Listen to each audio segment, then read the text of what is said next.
حیدرآباد میں جماعت اسلامی کا انڈیا اسرائیل مرد آباد کے عنوان سے جلسہ عام میں کارکنان اور شہریوں کی بڑی تعداد نے شرکت کی۔ جلسہ عام سے خطاب کرتے ہوئے امیر جماعت اسلامی حافظ نعیم الرحمان نے کہا، میں خراج تحسین پیش کرتا ہوں، شدید گرمی میں آپ لوگوں نے جلسے میں شرکت کی۔ ہم اسرائیل کے خلاف ہیں، ہم اسرائیل کے سرپرست امریکہ کے خلاف ہیں۔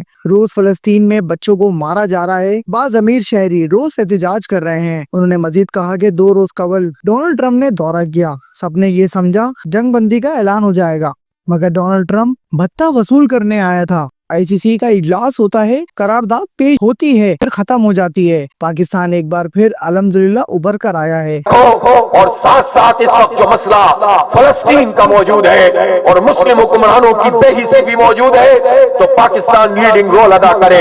پاکستان کا وزیر اعظم تمام مسلم ممالک کے سربراہان کا اجلاس بلائیں اور اس کے ساتھ ساتھ فوجی سربراہان کا اجلاس بھی بلایا جائے۔